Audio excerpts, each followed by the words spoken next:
What's going on, everybody, and welcome back to From The Bench Vols. I'm your host, Will Meadows, and welcome to our Wednesday edition of the show where we have a lot of Tennessee football to talk about today. I know, I'm so sorry. I missed all of last week's episodes on the bye week. That is completely on me. I had some stuff with college, just kind of had to lock in on some exams. You know, those grades come first. I'm sure my parents would be happy to hear me saying that, so I do really apologize not getting episodes out last week. This week for Monday, it's pushed to Wednesday. We will still have an episode on Wednesday, and then tomorrow on Thursday. I was at home for fall break and kind of wanted to spend time with my family after, again, a stressful week of school. So that's on me. That's life. That happens sometimes. I hope you guys can understand. But we are back. We are on schedule in a sense. Again, today, Wednesday, is not a normal day for an episode. It is Monday and Thursday still. But I wanted to get 2 episodes out this week because we have a big week with SEC play kind of resuming in Neyland Stadium this weekend with a revenge game in Arkansas, a team that Tennessee should quite frankly dominate, in my opinion. We'll get into all of that later. Again, I'm sorry. I apologize for all that, but we are back on schedule Monday and Thursday with today's Wednesday. I will also see you guys tomorrow. So I'm back, and I apologize for that. But without further ado, let's get into all of this. But before we get into any of it, make sure you guys subscribe to the channel, leave a like, leave a comment, share it, all the things. Also, in today's episode, I asked you questions on my Instagram story, asked you guys to ask me questions for the show. If you want to be involved into stuff like that, make sure you guys follow the social medias. It is listed right here below my name. Make sure you guys go follow that Instagram. That is where this week's poll was at. I'm going to try and get you guys involved more in the show. I feel like that makes it a little more fun. The question I asked you guys this week was, good or bad, what has been the biggest surprise of the season so far for the Vols? Got this idea from Eric Kane, our buddy over there at Locked On Vols, so giving credit where credit is due there. And I had quite a few of you guys respond and give me some things that I agree with, some things that I don't, because that's what, if I'm going to let you guys on the show, I can tell you guys that I can agree with you. I can tell you guys that I don't agree with you. That's just me being quite frankly honest. So we've got some good stuff to talk about here, and then we'll kind of get into the craziness of what went on around college football in the SEC as a whole this past weekend, and just a sneak peek of what we're going to talk about more tomorrow, the big game this Saturday back in Neyland. So we'll start it off with our first reply, I guess you would call it. First surprise of the season so far. We had 2 people say it, and it's Colton Hood. And some of these, man, they go without saying, but, I mean, it just has to be talked about. Excuse me. I was at a loss of words there. We have a lot of people saying Colton Hood, but we also have a ton of people, kind of with the obvious answers of Joey Aguilar and Chris Brazel. We'll talk about all of that. I know that those are kind of obvious answers, not maybe the most interesting because that's what we seemingly talk about all the time. But nonetheless, they have been the biggest surprises of the year. But Colton Hood, I mean, what's not to be surprised about, man? Didn't play a ton at Colorado last year. Played some, was a solid player in that secondary alongside Travis Hunter and for Deion Sanders out there in the Big 12. I guess I say out there. Big 12's not that far. They should be in the Pac-12, but you guys know what I mean. Comes in is a guy who, through fall camp, we hear how versatile he is, how he's been everything that Tim Banks and Willie Martinez have wanted him to be, and has a huge game against Syracuse to start the year, and he has not slowed down since, as of before last weekend, before the Vols went on their bye. He led the country with defensive touchdowns with 2 of those, obviously a big one against Syracuse and also against Mississippi State, and led the SEC with 5 pass breakups before this weekend. That may be a little different, but I just wanted to add that because obviously it's going to change with the bye week, people having an extra game played over Colton Hood and the rest of the Vols. But Colton Hood, man, has been incredible, and the talk is how good he's been and how electric that Colton Hood and Jermod McCoy will be when they get back on the field together. I guess not back on the field, when they see the field together for the first time. And it's hard not to kind of not fantasize, but just constantly think about that. You know what I mean? Colton Hood this year has been so incredible that he's built up really some first-round draft buzz, which if you told me when we got Colton Hood a couple months ago out of the transfer portal that he'd be a borderline first-round talent, 5 games into the season, I'd look at you like you're crazy, and you guys would do the same thing. We all would say the same thing, We knew that he was going to be a key piece of this secondary. You lose a bunch of guys like Jordan Matthews, just not big names, but some guys in the back end of the secondary on the depth chart at least. And Colton Hood comes in, man, and has been nothing short of incredible. One of, if not the best, defensive backs in the SEC this year. And again, we all know how special him and Jermon McCoy will be when Jermon McCoy is on the field. Just gotta hope that soon, man. Obviously, we do not think that he's going to play this weekend against Arkansas, but for the love of everything good, Jermon, if you are listening to this, please play against Alabama. Don't rush it. I'm speaking for the whole fan base of the Tennessee Volunteers. We're going to need Jermon McCoy against that Alabama offense. Whether all Alabama hate aside, it's my least favorite team in college football. They have the best receiving core in the country. Ryan Williams is still good, even though he's had this little drop issue. Jeremy Bernard is one of the best receivers in the country, and the list just goes on. They are so deep at that wide receiver position. And the way that Georgia did our defensive backs, man, I don't want to know what Alabama would do to that.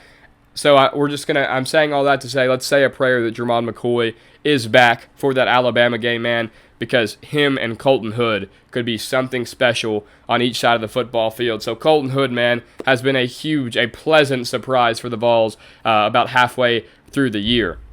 Another one, we had quite a few people say this, like I just said, but Grayson Pope, a Vol baseball player, put this one, so shout out to him. He's going to, hopefully, we've talked about it a little bit, come on the show way closer towards baseball season. We're going to stick with the football thing here, don't worry. I know that's what you guys like to hear. Grayson Pope says, the improvement of Chris Brazzell. We had a lot of other people say that Chris Brazzell was the biggest surprise. No doubt about it. Chris Brazzell has arguably been the best receiver in college football this year. I think he has no doubt been the best receiver in the SEC. Before the bye weekend, it's going to kind of be my stipulation, he led the country in touchdowns and was first in the SEC in yards. I mean, the SEC, it just means more. Him and Mario Craver, and really Jeremy Bernard as well, those two are sitting atop the SEC, in my opinion, as the best receivers in the country. Now, I'm not going to start talking about it more, but I think Cam Coleman at Auburn, if he had a quarterback that wasn't Jackson Arnold, I think that he would be in that conversation as well. Still could be. I wouldn't call you crazy if you said it. But Chris Brazzell, man, was a solid guy last year, and what we're seeing right now, I'm not saying this is what I expected when he transferred here from Tulane, because it's not. I mean, I didn't expect a transfer from Tulane to come in and be the best receiver in college football, borderline like he is. You guys know how I feel about Jeremiah Smith. I don't think Chris Brazzell is the best receiver in football, but he's played. There's no doubt about it. He has played like the best receiver in college football. That doesn't mean I'm saying that he is. Let me just put that out there. But when he came from Tulane, nearly 1,000-yard receiver as a freshman at Tulane, you see this 6'5", kind of a lanky guy, but the 50-50 ball is his game. You know, he's going to go up and high point the football, and I just thought that he was going to have a lot bigger of a year last year than he did. Obviously had some big moments. Obviously we all know the huge touchdown that he had against Alabama, but was a little bit underwhelming in a sense. Not taking a shot at him at all because, again, he is playing like one of the best receivers in college football right now, but just kind of struggled. Seemed like him and Nico couldn't build that chemistry last year, but this year, man, you don't see him a lot for the majority of fall camp, a little banged up. We have some off the field, not issues, but kind of gets arrested. He got arrested right before the season started, and you're just kind of like, man, come on, Chris. Like, this is supposed to be your second year jump in this Josh Heupel system, and boy, is that exactly what he did. You know, if I remember right, I think his first target of the year against Syracuse was a drop, and you're kind of just like, come on, man. But since then, he has been on an absolute roll, and he has not slowed down at all. And I just think him as a receiver, like, it's no mistake, he has polished his game. Excuse me, I just was stuttering real bad there. His game in general has been polished up and improved so much as a receiver. Yes, he is still the 6'5" guy that can go up and high point the football, but his sure hands and his fluidity, in his routes is really what impresses me. His ability to get off the line and press coverage against these SEC DBs. The first play that I think of, man, you can think of all the deep balls against Georgia, a touchdown against Mississippi State that got called back, which should have been a touchdown. Like, he is one of, if not the best deep threat in the country. But the first one I think of, man, is 4th and 6, And the Vols need it, or else they lose to Mississippi State, and he's coming across the middle. He bobbles it a little bit. Last year, he does not come down with that ball, but he has become so sure-handed that he ends up coming down with that. Obviously, we know Tennessee goes on to score. If you don't get that catch, you don't win that football game. That is huge by Chris Brazzell. Just such a sure-handed guy, has become the number one target, no doubt about it, for Joey Aguilar. And I think really, as too, he has opened up the middle of the field and the rest of this offense for guys like Mike Matthews and Braylon Staley. He has been the biggest piece of this offense. I think even over Joey Aguilar. Not saying that he's more of a surprise than Joey Aguilar, because as most of you guys think, and I think as well, Joey Aguilar has been the biggest surprise. I think Chris Brazzell has been the biggest key component to this offensive success, 5 games through the season. That's just my opinion. Now, we've got another one. This was a little different. Only one guy said this, and I don't disagree with it at all. We've got a guy who says the Georgia game being as close as it was the biggest surprise of the season so far for the Vols. And I think that goes hand in hand with Joey Aguilar, and it goes hand in hand with Chris Brazzell and this O-line and the rest of the receivers, man. I personally did not think that game was going to be that close. I talked about it after the show after the Georgia game, man. I'm not a moral victory guy. Josh Heupel has said it, that this team is not in the world of moral victories anymore. They are coming off of a college football playoff appearance. There is no more moral victories. You're in it to win a national championship. But it almost was a moral victory that the Vols really should have beat Georgia. We know why we didn't. Compared to where you were at 5 weeks prior to that. Because all of the questioning of, is Joey Aguilar any good? Who's going to be the starting quarterback, really, 2 weeks before the season? Are the receivers even going to play because they missed so much of fall camp? Like, what are we going to do? Everybody was going to rely on this defense, and it's been incredibly flip-flopped, in my opinion, through this point of the year. It was almost a moral victory for Tennessee to play Georgia that good. It was a surprise. I don't know if it's the biggest surprise of the year. Not saying you're wrong, but it was a surprise nonetheless that Tennessee played Georgia that good, just because of what it was 5 weeks prior to that game and how unsure you were of Tennessee and the rest of this offense, knowing that they were going to have a top 5 team come into their stadium and win a game against a team that you haven't beaten nearly a decade. It just didn't seem very likely. Tennessee did all that they could have to win that game. Just obviously we know what happened there. Not going to talk too much about that. But yes, a surprise nonetheless that the Georgia game was that close. Now this one right here, our next one, I had 2 people say this, and this was why I added good or bad. This is a bad surprise, and not my opinion. In general, it is a bad surprise. We've got how disappointing the run defense has been. No doubt about it, man. We're not going to sit here. I'm a homer, no doubt about it. I try and be as unbiased as I can, but as a guy who's been a Tennessee fan for 18-plus years now, some bias is going to show in this podcast, because I am a Tennessee fan. This is a Tennessee podcast. I'm going to try and get you guys to drink the Kool-Aid. I drink the Kool-Aid myself. But this is one thing that you want to address, because Tennessee's run defense through the years of Josh Heupel, even in the beginning when our defense was not very good with Hendon Hooker, the first game I think of is like the Ole Miss game where we throw everything on the field.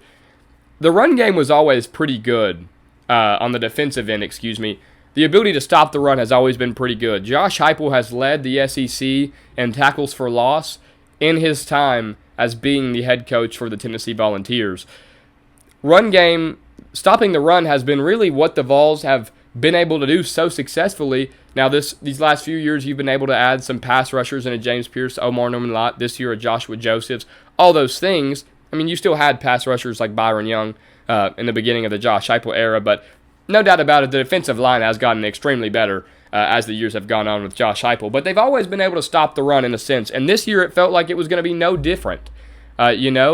Yes, you do lose a lot of defensive line experience. You lose Elijah Simmons, Omar Norman-Lott, Amari Thomas, James Pierce Jr., all big-name guys, but you had people that you were more than confident in to come in and fill those shoes. Now, granted, the Vols defense has been a little banged up. Tyree Weathersby has been banged up. David Hobbs will be back this week. You got Jackson Moy back for the Mississippi State game. So they haven't been at 100%. But, man, the Vols have been dominated on the ground all year, to be quite frankly honest with you. Against the teams that are worth a dang, they have gotten gashed on the ground. Fluff Bothwell and Mississippi State ran all over us. Nate Frazier and the rest of the Georgia running back room, even Gunnar Stockton a little bit, ran all over us. Syracuse and Yassine Willis even ran the ball pretty effectively on Tennessee. Obviously, we ended up blowing them out, but the Vols' run defense has not been able to stop a nosebleed this year, just to be, again, quite frankly honest with you. Now, you can say, oh, well, this defense is going to become so much better when Jermon McCoy gets back, this, that, and the other. There's no doubt about it. You guys know I'm the biggest Jermon McCoy fan that there is. He's the best defensive back in college football. But it's not like Jermon McCoy is leading your team in stopping the run. Arion Carter has been incredible this year. I mean, leads the SEC in tackles as of last week. I don't know if that's still the case. And you've had some guys play really good this year. Joshua Joseph has played really good. The Vols, as of last weekend, led the nation in sacks. And statistically, Colton Hood, like I said, 2 touchdowns on the defensive side of the football. There's some stats that they jump out to you, and you're like, wow, this Tennessee defense must be good. But me and you both, we watch these games week in and week out. The Vols have not been able to stop a nosebleed on the defensive side of the football when it comes to the run game. Now, again, you do get Hobbs back this weekend, and that's as healthy as you're going to get all year. You are going to have to stop the run against Arkansas, who's second in the SEC in rushing yards per game. They don't have a defense that could stop me, you, and your grandmother, but they can score points. Taylon Green can create plays with his legs. They have a good running game. Omega Blake is one of the better receivers in the SEC, so this is no slouch on the offensive side of the football. Again, the defense is no good. We'll talk more about the in-depth analysis of Arkansas tomorrow, but you have to stop the run, especially if you go to Tuscaloosa. I'll tell you that right now, because Jam Miller is starting to pick it up a little bit. Kalen DeBoer and the rest of that offense is going to want to establish that run game early to open up for the best receiving core in the country, and Ty Simpson, who's playing at a Heisman Trophy winner level right now. They're going to want to establish that run, and if you let them run for 4 to 5 yards on first down with Jam Miller, it's going to be a long day in Tuscaloosa, nonetheless. Even at Kentucky, they're not good, but their best player on offense is their running back. So you just have to stop the run more effectively if you want to be a serious contender in the SEC, but in the country as a college football team, a college football playoff team, all the good things, man, you've got to be able to stop the run. Now, this one is the one where I don't agree with it, man. I just don't. We had a guy say the lack of performance in the run game. Now, this is one where I think we are spoiled as fans of Tennessee and spoiled of how successfully Josh Heupel has run, a Josh Heupel-led offense has run the ball in years prior. And I think we are also spoiled in the fact that we had the SEC Offensive Player of the Year in Dylan Sampson last year. Our run game has been solid. Could it be better? No doubt about it. The Vols are still top 5 in the SEC in rushing yards per game. Star Thomas looks like in my opinion, he looks like one of the most NFL-ready running backs in the country this year. I'm not saying that he's going to be one of the first running backs off the board, but he looks like an NFL running back in my opinion. Deshaun Bishop has been good, and Peyton Lewis, it's not like he's been bad. I mean, this is a running back by committee, nonetheless. It's not like any of these guys are going to put up big numbers, and I think that's where that comment comes from. Just because, we're used to Jalen Wright, and we're used to Dylan Sampson the last 2 years just putting up monster numbers. You're not going to do that when 3 guys are really sharing the running back one role. Really, I mean, in a sense, you could say 2 with Deshaun Bishop and Star Thomas, but I think the run game has been good. Again, when you're throwing the ball for over 300 yards a game, and you weren't doing that last year, I think it just, I don't know if spoiled's the right word. We are spoiled, but this year's offense and last year's offense just contrast each other so much that it's not even funny. Like last year, we just ran the ball down people's throat so much, and I still think that we could do that if needed, but we have Joey Aguilar, who's been incredible this year. So I say all that to say I don't think it's necessarily a huge surprise. I still think this running game for the Vols offense, sorry, we just talked about run defense, so it's kind of confusing me, but the run game for the Vols on the offensive side of the football has still been really productive and really successful. Maybe just not up to the Josh Heupel standard, if that's what you're saying. I can understand that. But I do think Tennessee has a very successful rushing attack. And the last one that we have, no surprise to anybody, we all know the success of Joey Aguilar. The man has been incredible, nearly 1,500 yards through the air, 15 total touchdowns through 5 games, 5 picks.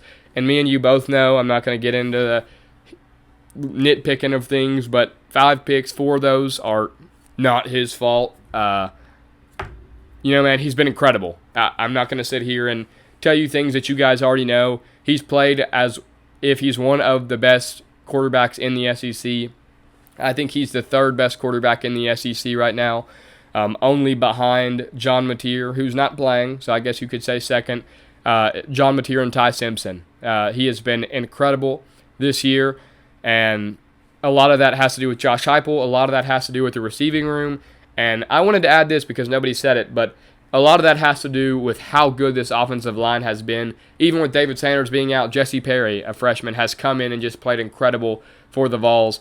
The offensive line has been the key to this successful offense as well. So, yes, Joey Aguilar, no doubt. I felt like that was the obvious answer. I appreciate you guys saying different ones. Obviously, Chris Brazel's a bit of a basic answer too, and I didn't tell you to come at me with some hot take, but the other ones like that, I appreciate you guys. Again, I'm going to try and do some of this more where I get you guys involved in the show. I just feel like that makes it more fun when we're collaborating together, the viewer and myself.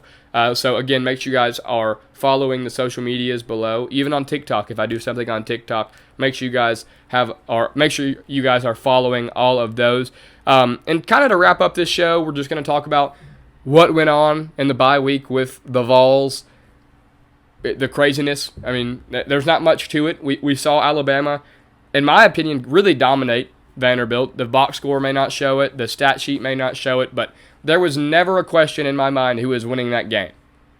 Through one quarter, they may have been, but Alabama just had control of that game. Again, Ty Simpson continues to play like he's one of the best quarterbacks in the country because he is.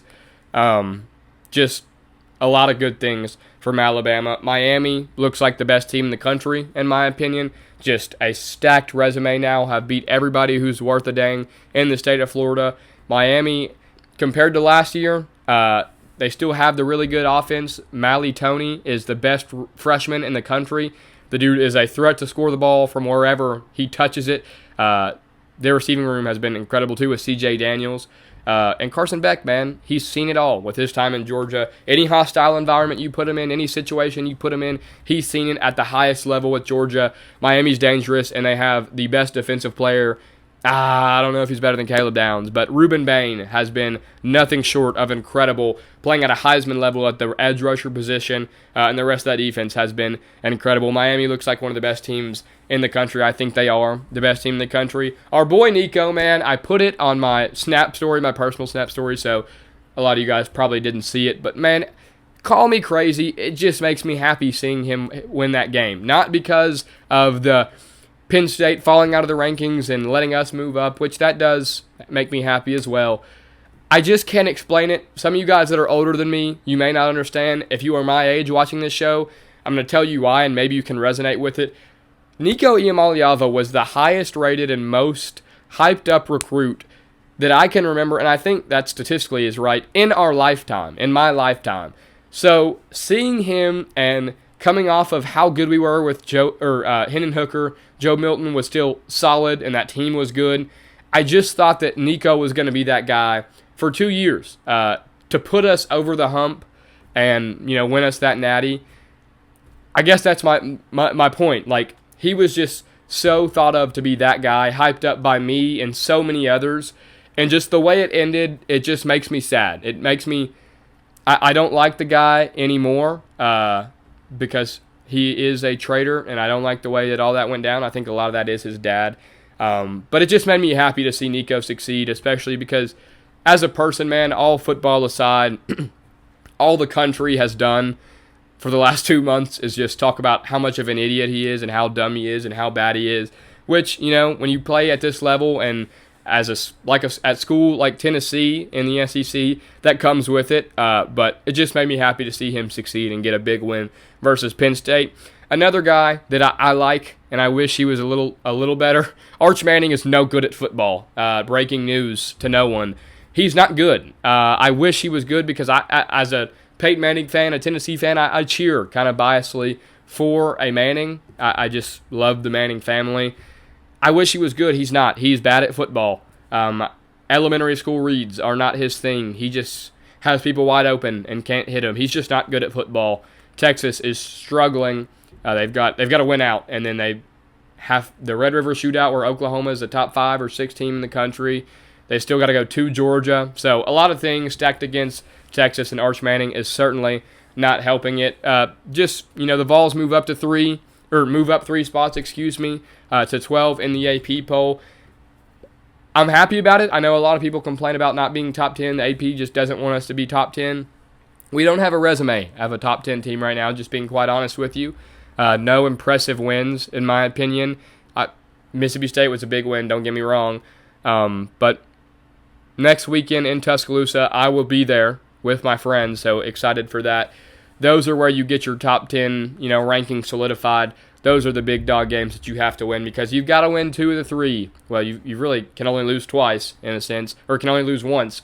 But you've got to win 2 of Oklahoma, Alabama, and Florida. So a lot going on in college football this week. I'm so sorry again that I didn't get any episodes out this week. We're a little late behind schedule this week. I know this is a longer episode, so I kind of apologize for that. I'm going to be back on schedule. I'm going to be better. I apologize. Just, again, a lot going on in college and trying to get my grades right and all the things. Just staying on top of all of that because that does come first. I hope you guys can understand.